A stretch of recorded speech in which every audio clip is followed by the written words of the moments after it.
Hello everyone, this is KD Sharma and you are watching your YouTube channel The RS Campus, जहां पर आज हम noun and the case की class 9 करने जा रहे हैं और इस क्लास में कंसेप्ट पढ़ेंगे और वो भी लॉट्स ऑफ एग्जाम्पल के साथ। ठीक है, लेकिन अगर आपने अभी तक चैनल को सब्सक्राइब नहीं किया है तो चैनल को सब्सक्राइब कीजिए और बेल नोटिफिकेशन को प्रेस कीजिए, क्योंकि इंग्लिश ग्रामर से रिलेटेड आपको यहाँ पर बैक टू बैक क्लासेस मिलती रहती है। और अगर आपको वीडियो अच्छा लगे तो वीडियो को लाइक और शेयर ज़रूर कीजिएगा। तो चलिए आज की क्लास शुरू करते हैं। तो आज हम नाउन एंड द केस में पढ़ रहे हैं रूल नंबर 16, जिसमें क्या बताया जा रहा है ध्यान से देखिएगा। कभी कभी school, shop, clinic, church, cathedral, house, hospital extra और भी जो भी शब्द हैं का बोध कराने के लिए अपस्ट्रफी एस का यूज कर दिया जाता है। मतलब इन शब्दों को नहीं लिखा जाता है, केवल अपस्ट्रफी एस से ही इनके बारे में बात हो जाती है। कैसे होगी आगे एग्जाम्पल से और भी अच्छे से समझेंगे। अब देखिए कुछ शब्द हैं जिनके बारे में ए लिखा हुआ हो या फिर द लिखा हुआ हो और इनके बाद बेकर्स आ जाए, ठीक है, बटचर्स आ जाए, केमिस्ट आ जाए, फ्लोरिस्ट आ जाए। फ्लोरिस्ट होता है फूल वाला, ठीक है, जो फूल बेचता है ना वो होता है फ्लोरिस्ट। हाउस एजेंट्स आ जाए, ट्रेवल एजेंट्स आ जाए, डेंटिस्ट आ जाए, डॉक्टर्स आ जाए, वेट्स, ये पशु चिकित्सक होते हैं भाई, पशु चिकित्सक मतलब पशुओं के डॉक्टर, ठीक है। इसके बाद में सेंट जेवियर्स स्कूल, ये स्कूल का नाम है कोई। ट्यूटर्स आ जाए, सेंट पॉल्स आ जाए का यूज निश्चित स्थान व घर, जैसे शॉप के बारे में बताने के लिए, ऑफिस के बारे में बताने के लिए, सर्जरी शल्य चिकित्सा के लिए, क्लिनिक के लिए, हॉस्पिटल के लिए, स्कूल के लिए, हाउस के लिए, टेम्पल के लिए, चर्च या कैथेड्रल के लिए। बड़ा गिरजाघर होता है उसे कैथेड्रल बोला जाता है, या अंचल का मुख्य गिरजाघर इसे बोला जाता है। अब इनके बारे में जो मेन बात है ना वो सुनो ध्यान से। अगर ये सारे शब्द ऑब्जेक्ट के रूप में हैं तब तो सही है। कौन से शब्द? ये जो लिखे हुए हैं ना ये ऑब्जेक्ट के रूप में है तब तो आगे शॉप, स्कूल, क्लिनिक, चर्च आदि लिखने की कोई ज़रूरत नहीं पड़ेगी, ठीक है। लेकिन अगर ये सारे के सारे शब्द हैं ये क्या है सब्जेक्ट के रूप में काम कर रहे हैं तो फिर आगे उस जगह का नाम लिखना पड़ेगा, उस स्थान का नाम बताना पड़ेगा, कौन सा स्थान है, किस लिए यूज होता है, ठीक है। आई होप आपको ये समझ में आया होगा। अगर ये सभी शब्द हैं तो ऑब्जेक्ट के रूप में सही है, और अगर सब्जेक्ट के रूप में लिख रहे हैं इनको तो फिर इनके बारे में आगे जानकारी देनी पड़ेगी। चलिए इन्हें और भी अच्छे से समझने के लिए कुछ एग्जाम्पल्स देखते हैं। तो सबसे पहला एग्जाम्पल है Krishna reads in Saint Xavier's school. तो यहाँ जो अपस्ट्रफी एस है ये बता रहा है किसके बारे में, स्कूल के बारे में। तो मतलब आगे स्कूल लिखने की कोई ज़रूरत नहीं है। ये सेंटेंस यहाँ तक ही अपना कंप्लीट हो गया और इसका मतलब हो गया कि सेंट जेवियर्स स्कूल मतलब सेंट जेवियर की स्कूल, ठीक है। चलिए और देखते हैं। My wife sitting in a doctor's. अब डॉक्टर्स का क्या होगा भाई, क्लिनिक। तो यहाँ ये अपस्ट्रफी एस बता रहा है क्लिनिक के बारे में। अपस्ट्रफी एस का मतलब क्या हो गया, डॉक्टर का क्लिनिक। तो इसका मतलब ये सेंटेंस सही होगा, आगे क्लिनिक लिखने की कोई ज़रूरत नहीं है। इसी प्रकार और देखिए मिस्टर ठाकुर सो मिस्टर पांडे एट ए बार्बर्स। तो बार्बर्स का मतलब हो गया बार्बर की दुकान। Is it clear, barber shop. तो यहाँ पर शॉप लिखने की जरूरत नहीं होगी। अगला देखिए the prayer for the queen's life was held at Saint Paul's. तो सेंट पॉल्स किसी जगह का नाम होता है जहाँ चर्च या कैथेड्रल होता है, मतलब वहाँ पर प्रेयर की जाती है, पूजा की जाती है, प्रार्थना की जाती है।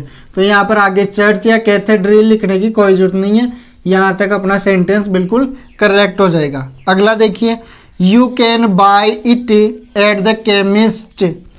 जो केमिस्ट है उसकी दुकान। तो यहाँ पर अपस्ट्रफी एस बता रहा है कि उसकी दुकान से खरीद सकते हो, ठीक है। तो यहाँ पर शॉप लगाने की जरूरत नहीं है। अपस्ट्रफी एस किसके बारे में बता रहा है, शॉप के बारे में। दूसरी चीज़ यहाँ पे ध्यान दीजिए, ये ऑब्जेक्ट के रूप में आ रहे हैं सभी के सभी। किसके रूप में आ रहे हैं, ऑब्जेक्ट के रूप में आ रहे हैं, तब इन शब्दों का यूज करना जरूरी नहीं होता। और देखिए he is going to the dentist अब डेंटिस्ट का क्या है? हॉस्पिटल। तो अपॉस्ट्रोफी एस का मतलब क्या हो गया? Dentist hospital. ठीक है, अगला देखिए, I think there is a bakers, मतलब शॉप है, तो यहाँ पर शॉप लिखने का जो सेंस आ रहा है वो इस अपॉस्ट्रोफी एस से ही आ रहा है। ठीक है, और इसी प्रकार बार्बर्स लिखा हुआ, तो यहाँ अपॉस्ट्रोफी एस क्या बता रहा है? शॉप के बारे में बता रहा है, नाई की दुकान के बारे में बता रहा है। इसी प्रकार देखिए, we found him studying hard at his tutors. अब ट्यूटर कौन होता है? शिक्षक होता है, जो शिक्षा देता है, होम ट्यूशन वगैरह, उनको बोलते हैं ट्यूटर्स। तो यहाँ पर अपॉस्ट्रोफी एस उसके घर के बारे में बता रहा है। Is it clear? तो चलिए, ये तो हो गई ऑब्जेक्ट के रूप में इनका यूज करने की बात। अब बात करेंगे कि इन्हीं का यूज अगर सब्जेक्ट के रूप में हो तो क्या होता है, किस प्रकार इनका यूज होता है। तो चलिए अब बढ़ते हैं आगे की ओर। तो चलिए अब देखते हैं इन सब्जेक्ट के रूप में इनका किस प्रकार यूज होता है। जैसे देखिए, द बार्बर्स शॉप। अब यहाँ पर शॉप लिखना जरूरी हो गया। क्यों हो गया? अब बार्बर्स क्या, बार्बर का घर भी हो सकता है, उसकी दुकान भी हो सकती है, उसका कमरा भी हो सकता है। तो ये बताना जरूरी है कि बार्बर की क्या भाई, तो बार्बर शॉप इज फुल है, कस्टमर से भरी पड़ी हुई है। क्या? बार्बर्स की शॉप। इसलिए यहाँ पर इसको लिखना बहुत ज़रूरी है। इससे पजेसिव से पता नहीं चलेगा, तो पजेसिव के बाद में उस चीज़ के बारे में बताना जरूरी होगा अगर ये सब्जेक्ट के रूप में है तो। दूसरी बात यहाँ देखिए, the travel agents. Travel agent क्या भाई? ट्रेवल एजेंट का घर, ट्रेवल एजेंट की वाइफ, ट्रेवल एजेंट की फैमिली, कुछ तो बताओ। तो यहाँ पर बता दिया कि ट्रेवल एजेंट का जो ऑफिस है ना, इज प्रम्प्ट इन सर्विस, वो सेवा में तैयार है। ठीक है, तो आई होप आपको ये समझ में आया होगा। चलिए अब देखते हैं अगला कंसेप्ट। अगर आपको किसी सेंटेंस में देन मिल जाए, क्या मिल जाए? देन मिल जाए या फिर एज मिल जाए किसी सेंटेंस के बीच में, इस देन से पहले अगर पजेसिव केस का यूज किया गया है तो इस देन के बाद में भी पजेसिव केस का यूज करना होगा। एज से पहले पजेसिव केस का यूज किया हुआ है तो एज के बाद में भी पजेसिव केस का यूज करना पड़ेगा। कैसे करना पड़ेगा? देखिए, his car is faster than, तो यहाँ पर देन आ गया ना, तो हिज कार मतलब कोई व्यक्ति है जिसकी कार मिस्टर पाठक से तेज थोड़ी है, तो मिस्टर पाठक कार।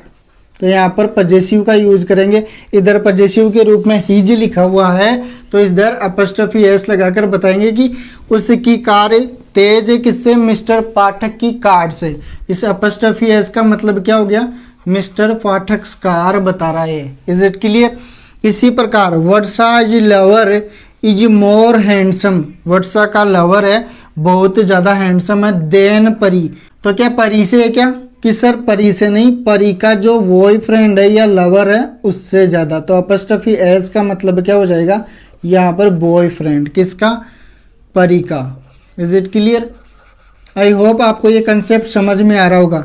अगर इधर अपॉस्ट्रोफी एस है और आपको बीच में देन मिल रहा है तो इधर भी अपॉस्ट्रोफी एस लगेगा। इधर पजेसिव केस है तो इधर भी पजेसिव केस लगेगा ही लगेगा। Is it clear? अगला देखिए, मोहन्स सिस्टर, यहाँ पर अपॉस्ट्रोफी एस आया है। आगे देखो, is not so beautiful as, यहाँ पर क्या मिल गया? एज मिल गया। इधर अपॉस्ट्रोफी एस लगा है तो इधर भी क्या लगेगा? अपॉस्ट्रोफी एस का यूज होगा, पजेसिव केस का यूज होगा। और देखिए, योर फ्लैट, आपका flat is not so expensive, इतना महंगा नहीं है, एज माई, जितना कि मेरा। तो ये पजेसिव एडजेक्टिव है और ये पजेसिव एडजेक्टिव अपने बाद में नाउन लेता है, तो इसका मतलब ये गलत हो गया। तो पजेसिव केस का यूज करना है तो यहाँ पर हम माइन का यूज कर सकते हैं, जिससे अपना सेंटेंस सही हो जाएगा। तो इसका मतलब क्या हो गया? Your flat is not so expensive, आपका फ्लैट इतना एक्सपेंसिव नहीं है जितना कि मेरा है। ठीक है, माइन। अब देखो एक और चीज़ बताऊँ, माई फ्लैट लिख सकते हैं, ठीक है, और माइन लिखेंगे तो फिर माइन के बाद में फ्लैट लिखते हैं तो ये गलत हो जाएगा। तो माइन का मतलब क्या हो गया? मेरा फ्लैट। तो यहाँ पर भी फ्लैट की बात हो रही तो इस माइन में ही आ गया, वो जो सेंस है फ्लैट वाला इस माइन में ही आ गया। Is it clear? तो चलिए अब आगे और भी इससे रिलेटेड कुछ पॉइंट्स है उनके बारे में डिस्कस कर लेते हैं। तो चलिए अगला कंसेप्ट देखिए, अगर आपका वाक्य सिंगुलर नाउन से शुरू हो रहा है और उसके बाद में एज या देन आ रहा है तो आगे जाकर देट ऑफ लिखा जाएगा। ठीक है, और प्लूरल नाउन है फिर अगर आपको वाक्य में एज या देन मिल रहा है तो आगे जाकर डूज ऑफ लिखा जाएगा, ठीक है, पजेसिव के रूप में। कैसे, एग्जाम्पल से देखते हैं।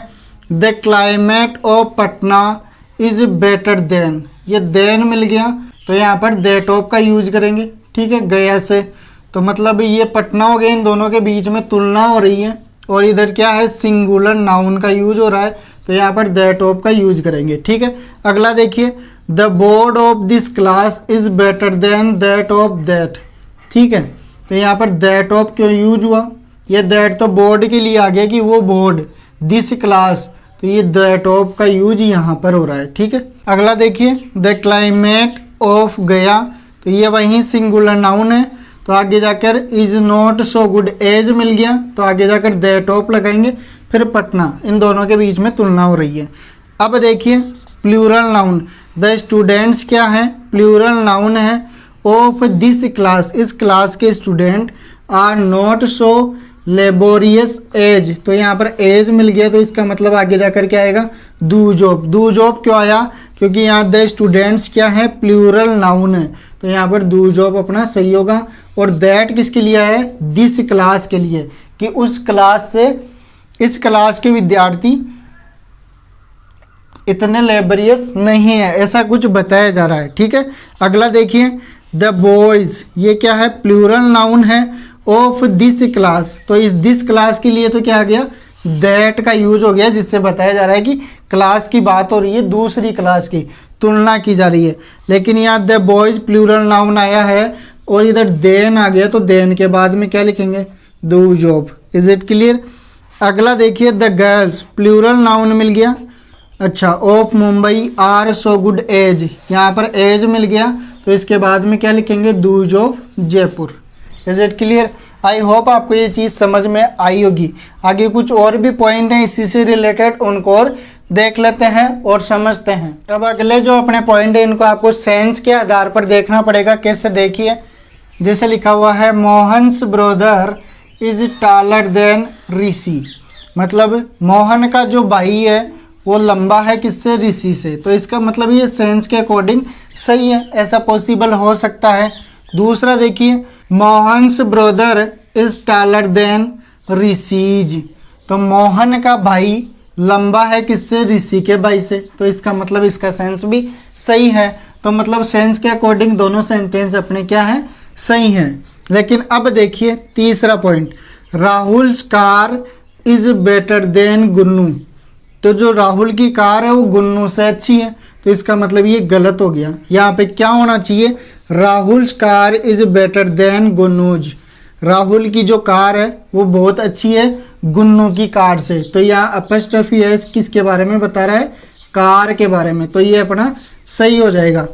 अगला देखिए, Rohit apostrophe S pen, Rohit pen does not write so well as Sanju, Sanju के जैसा नहीं लिखता और पेन थोड़ी ही लिखेगा, तो इसका मतलब ये गलत हो गया। तो सही कैसे करेंगे, Rohit pen does not write so well as Sanju's, तो यहाँ अपस्ट्रफी एस का मतलब क्या हो रहा है, पेन, संजू का पेन, ठीक है। तो इस प्रकार से आपको कुछ बातें सेंस के अकॉर्डिंग भी इसमें देखनी पड़ेगी, आपका जो एज और देन वाला नियम है इसके अंतर्गत, ठीक है। लगभग वैसे तो इधर पजेसिव केस है तो इधर भी क्या आएगा, पजेसिव केस, लेकिन कभी कभार आपको सेंस के अकॉर्डिंग भी ध्यान देना होगा, ठीक है।